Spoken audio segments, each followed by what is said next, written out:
follow football in Africa, you know that AFCON has come to be a particular competition that the whole Africa hold in high esteem as their own World Cup.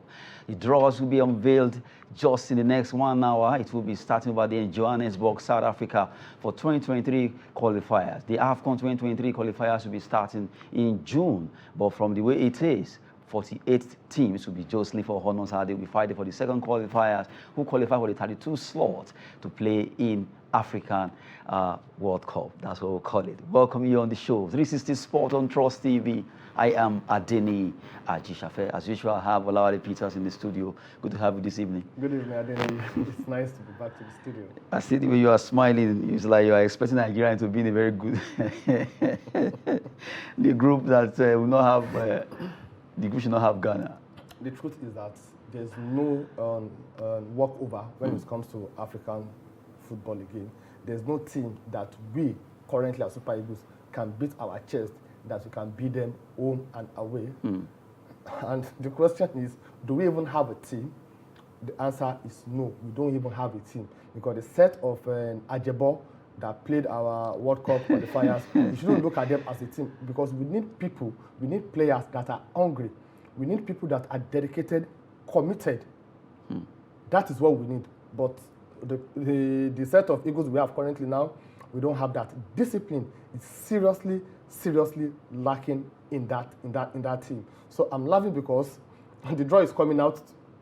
The next 1 hour now. The next 1 hour now.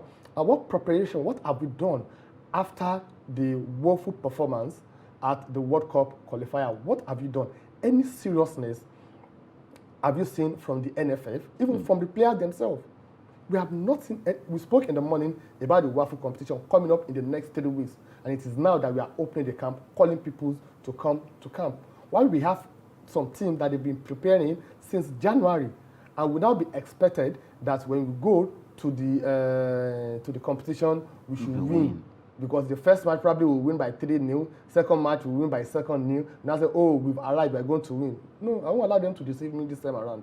We don't have a team in place, and the first thing that we need to work on is to have a team, to have a style of play, to have a pattern, to have people we call players that we can call anytime and they will deliver. We don't have that set of players in the Super Eagles now. Okay, from the way you're talking now, even though we're talking about the draw for AFCON, the qualifiers, the Eagles, just like Ladan Bosso just did by calling almost all home-based players from different clubs in Nigeria. Maybe we should try that and see if we can call home-based and let them prosecute our game. Nothing is wrong if you do that.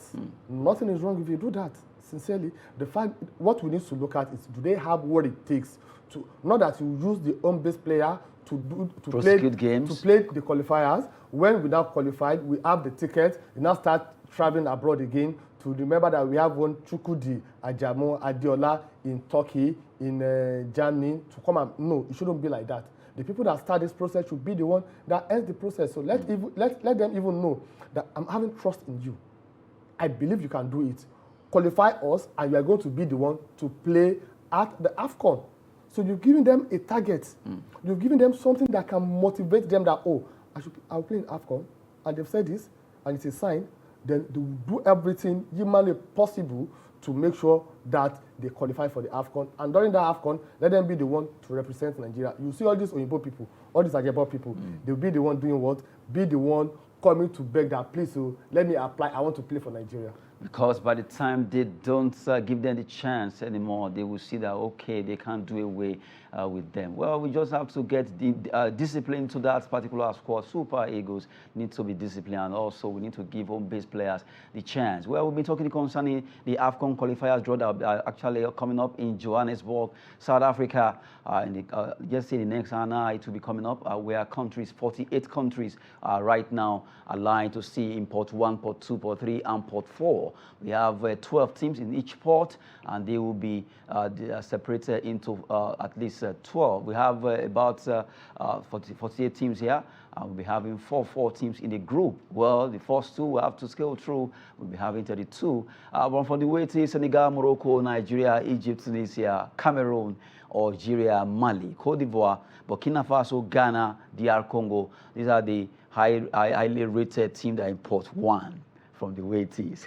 Unfortunately, they put Nigeria as part of the highly rated team. No, they use the last FIFA ranking to do the pot one. That is what they are using to deceive us. The last FIFA ranking, we are fourth in Africa. Yes. Are we going to the World Cup? Capital, no. So what we are looking at, we're not looking at effort, we're looking at results. That's the truth. We should not be deceived that, oh, we are the fourth best team in Africa, we are in pot one. If we are in pot one... We are third now. Oh, sorry, we are third. Yes, we are third. So we are third now, we are in pot one. Okay, now let me ask you this. If they pair Nigeria in the same group with Gabon, pot 2, and Togo, pot 3, then let me now go to Ethiopia, pot 4. Can we beat them? We have to sweat it out. So it's not about you being in pot 1, pot 2, or pot 3. Like our people normally say that I get time before, no be property. So do we have it now? We don't have it now. That's the truth. This is just a very good example. And look at all the team in pot 2. South Africa is there, Cape Verde is there, Guinea is there, Gabon is there, Benin Republic, Uganda, Zambia, Congo, Equatorial Guinea, Madagascar, Kenya, and Sierra Leone. Is there any of this team in pot 2 that as of today we can beat our chest that no, we are better than them, we can beat them hands down? Not at all. So we shouldn't go with that mindset that we are the third best team in Africa in line with FIFA ranking, then it will be given. It's not going to be given. We have to work for it. We have to prepare for it. We need to have a process in place. Good one there. We've been looking at those spots, and if you look at pot 3, Namibia, Mauritania, Guinea-Bissau, Niger Republic, Libya, Mozambique, Malawi, Togo, Zimbabwe, they are all there alongside Gambia, Angola, and Comoros. While in pot 4, you have Tanzania, from the East Africa there, Central African Republic, Sudan, Rwanda, South Sudan, Sao Tome and Principe, Liberia, Botswana, Lesotho, Eswatini, Ethiopia, Burundi, and also Rwanda, all in pot 4. Pot 1, 2, 3, 4, 48 nations gathering to see who plays who in the AFCON qualifiers for 2023 that will be coming up in Cote d'Ivoire. That will be hosted over there. Well, as it is, Nigeria are waiting. We're waiting for those other countries that will be joining us in our own group. From Group A to L. We wait to see that. We'll be bringing you more of this as the events unfold. Now, we quickly move away from AFCON qualifiers draw. We quickly look at the EPL title race because match will be coming up between Liverpool and Manchester United tonight. Well, according to Jurgen Klopp, it says Manchester United pose huge threat. And we look at the records there on the screen. United are 19 points behind Liverpool this season, but no club has a better record playing away at Anfield in the Premier League era. They actually play, they won 12, Liverpool won 12, and you have they play 7 draws. Top 5 Premier League side at Anfield so far play. You have Man United, they've been the one with the most points, Chelsea, Arsenal, Aston Villa, and Everton. 81 United have the better all-time head-to-head record, winning 81 games and losing 69. Since Liverpool completed the league double over United in 2013 and 2014. However, looking at this particular record, well, just to at least, I'm not happy Man United anyway, but at least I need to make United fans happy. Recent history favors the host. United haven't won. According to Jurgen Klopp, trying to use all this, some people are saying, could it be a mind game with all this record he's bringing up because they pose a huge threat and all that. United have not lost their last 2 away games and all that. All these records are coming from Jurgen Klopp and all the statisticians. But this doesn't speak by the time the match starts. Okay, I think it's good to give our Manchester United fans and supporters something to motivate them and something for them to be happy about before the match starts. Sincerely, yes, it is good. The history is there, the record is there, but going to the real match, I don't think the Manchester United of today, the Manchester United that we have currently, they have what it takes to stop the Liverpool. I don't think they have what it takes. And last year, 2021, they met 4 times, and then Liverpool won 3 times. Manchester United won only once. Now, the title race is there. And if Liverpool should lose to this match, that means the gap between them and Manchester City will be what? Will be widened to 4 points. And Manchester United also, Manchester United, they want to do everything possible to make sure that Liverpool did not win the Premier League this season, because winning the Premier League this season means that they will be at par with Manchester United in terms of the number of Premier League that they have won. That's what they are boasting about, that we are still the best team in England. We've won this, we've won that. And I can't remember the last time they won Premier League. Since 2013, during Alex Ferguson. No, like I always say, don't worry, I know what to do. you know what to do. So that shows that tonight's match is going to be very interesting. But then if you go again, if you look at head-to-head between the two clubs, they've met 180 times. Manchester United, definitely they're having an edge. They've won 69 times. Liverpool, they've won 60 times, and they drew 51 times. But tonight, I'm not seeing a draw in tonight's match, except they're not playing Maguire. That's the truth. Except Liverpool are not using their dependable and reliable strikers. This season alone, Liverpool have scored 79 goals in Premier League alone, the best in Premier League. Even if you look at the first, second highest goal scorer in Premier League, they are from where? They are from Liverpool. And Manchester United, they've conceded 44 goals this season. That's the truth. Look at their match against Norwich City. They won by. They're not that. It's not a convincing win. It's a one-man show. So that's the truth. So them stopping the likes of Salah, Mane, Firmino, Diego Jota, Diaz. I don't really know what they have in stock to really stop them. So to me, it's going to be a walkover for Liverpool. They won't even sweat before they win the match. Seriously? They won't sweat before they win the match. Okay, let's look at the way the table is actually looking before the game, where the EPL title is really a really title chasing football right now. Looking at Man City, 74. Liverpool 73, you have Chelsea 62, Spurs 57, you have Manchester United with 54 points alongside Arsenal. Although Arsenal, they have a game at hand to play, and from the way it is, also Manchester United, they just have to up their game if they really want to at least make it to the top four, which is a bit tough one because Spurs too don't want to drop the baton there. But Liverpool are standing just a point behind Man City, and Man U are hoping that, okay, if you can win this game or if you can draw, we can get a point, we begin to get closer to Tottenham Hotspur 57-54. Yeah, they will try. Sincerely, they will try. And like I said earlier on, Liverpool currently now, they've gone about 12 matches unbeaten this in the Premier League. So they are doing very, very well. In fact, this season, they've lost only 2 matches. They've lost to West Ham and they lost to Leicester City. That's the only 2 matches they've lost. So I don't see Manchester United, as in the current Manchester United that we have now, beating them. Maybe the best Manchester United will get, because they are specialists when it comes to draw soup. Maybe they will get another draw soup tonight.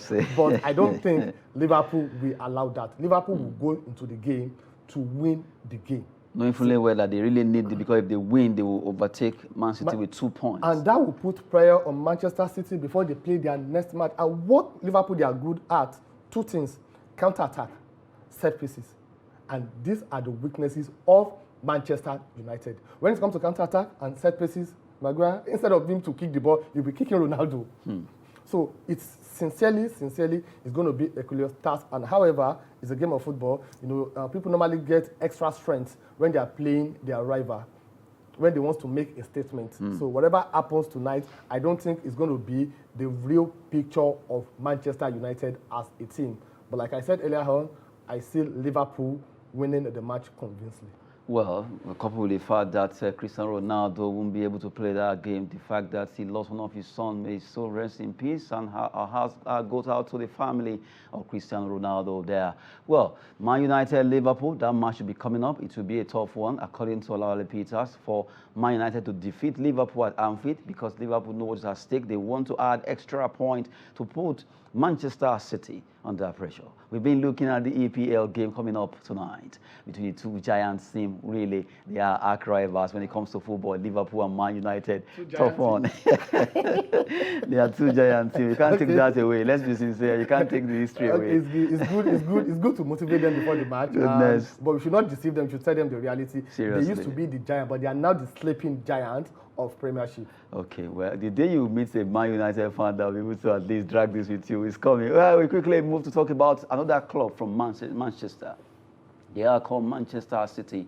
Right now, they've agreed a deal with Erling Haaland, £500,000 per week, to make him the highest paid in EPL. That would be a good one if they can scoop this particular transfer deal for the Borussia Dortmund player who will be joining them after everything. Real Madrid, Barcelona, news have come that they want to sign this player. But from the way it is, it's going towards Manchester City's side, agreeing £500,000 per week deal, making him the highest paid in EPL.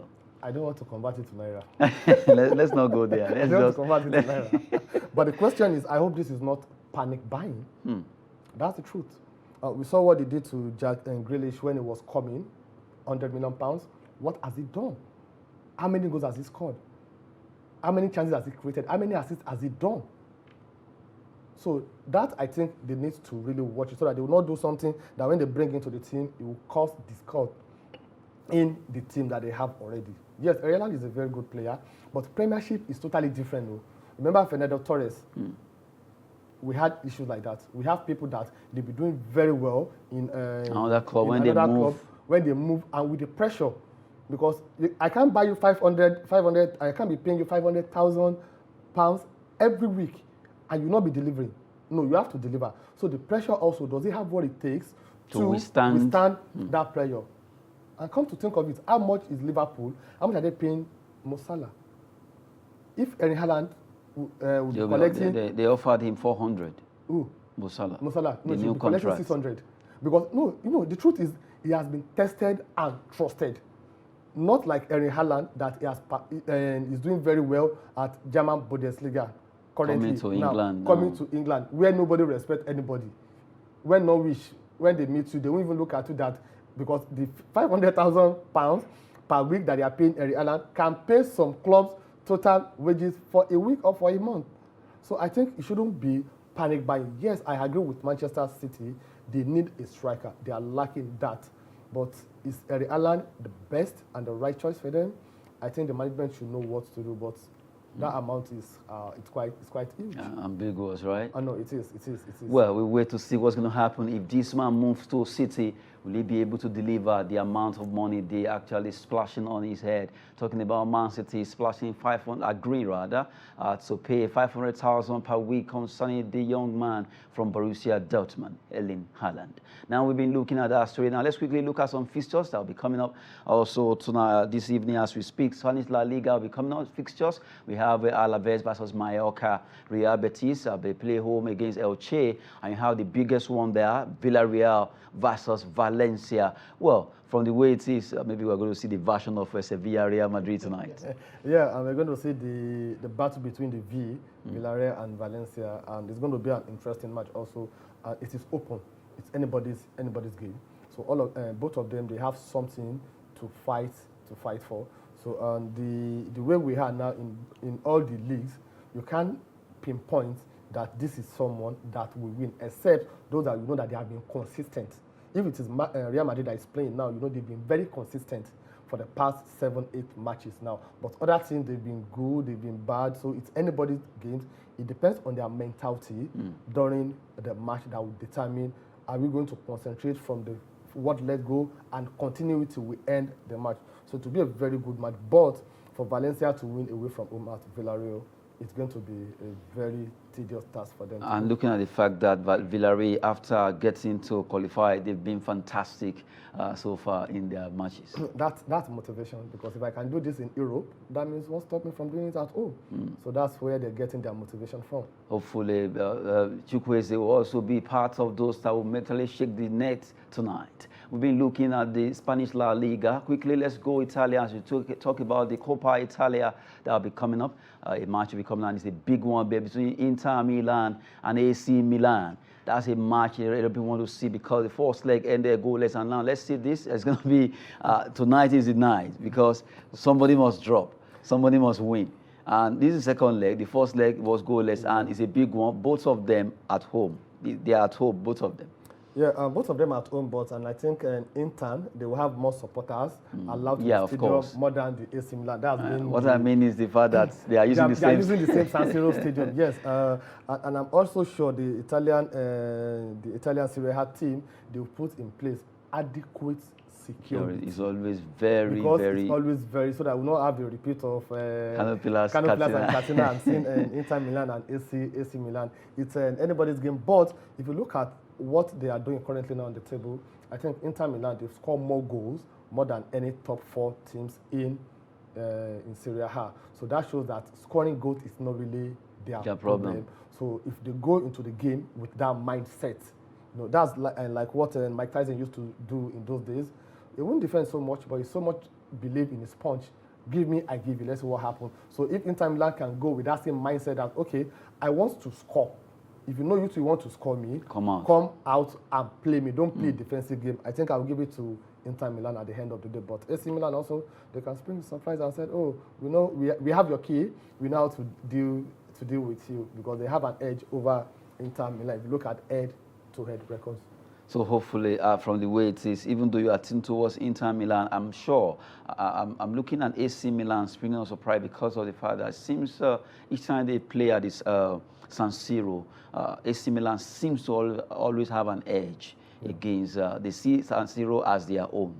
That's the way it is when it comes to that.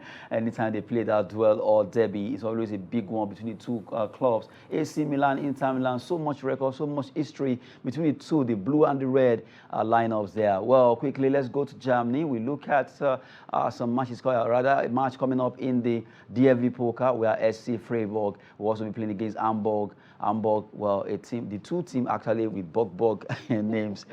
You have Hamburg, you have Freiburg. But from the way it is, Hamburg, well, if not just recently, it has never happened to them for them to relegate away from the German Bundesliga before it eventually happened. They held that record for so many years before they did. But now they'll be playing against Freiburg in the German DFB. And if you look at it, history-wise, you want to tilt towards Hamburg, but football can never be so decisive because you can never tell what's going to happen. Sure, you can't tell what's going to happen, but a team is more determined than the others. Because they have to look at, where I am now currently is not really where I'm supposed to be, but because of the situation, this is where I am right now. So they want to do everything humanly possible to make sure that they win tonight's match. And also, since they are playing at home, you know, there's this support you get when you are playing at home that, let me look at around me, look at the people that are sharing us. I don't want to disappoint them. I don't want to lose them. So you get that extra support, except for the Super Eagles, even with over 60,000 people sharing them up, they still perform woefully. So, but for these people, I'm sure they know what it takes for the supporters to believe and to trust in them. They're not going to let them down, so I see them winning tonight's match. Hopefully, let the best team win. They are now talking about Super Eagles. The draws for AFCON 2023 is really edging close as Johannesburg, the old city, is really bubbling right now. 48 nations are waiting who they will face in the AFCON qualifier for 2023. That will be hosted by Côte d'Ivoire, precisely the city of Abidjan, Komasoro, and all of them there. But from the way it is, we hope that Super Eagles will be able to, at least whichever country they are facing in their group, they will be able to promote them and qualify for AFCON. We want to see them qualify, and also, who knows if they can scoop that particular competition. After all, they didn't qualify for World Cup. Let them use this to make up for the World Cup. Preparation begot success. So if you don't prepare well, how do you want to be successful? So let's see where it goes. But then, I'm not putting my hope that Super Eagles will win Nations Cup next year. Seriously? That's the truth. What I'm looking out but they will qualify? Well, it depends on the group we belong to, sincerely. What I'm looking out for is for us to have a team. That is what I want to see. Let's know we have a team, we have a pattern, and we have people that we can call upon. If you want to win a game, and we have someone at the bench, you come in, you can deliver it. That's what I think we need. So don't give me another IBP. I'm still suffering for the last one. Good one there. We've been looking at a lot of history concerning football. Nigeria is the Super Eagles and all that. But from the way it is, we wish the Super Eagles well, all the best to that particular team. It's been a wonderful time with Olawale Peters. Good to have you. It's my pleasure being here. Well, we've been talking on 360 Sports on Trust TV. I am Adeni Ajishafe. Thanks for watching.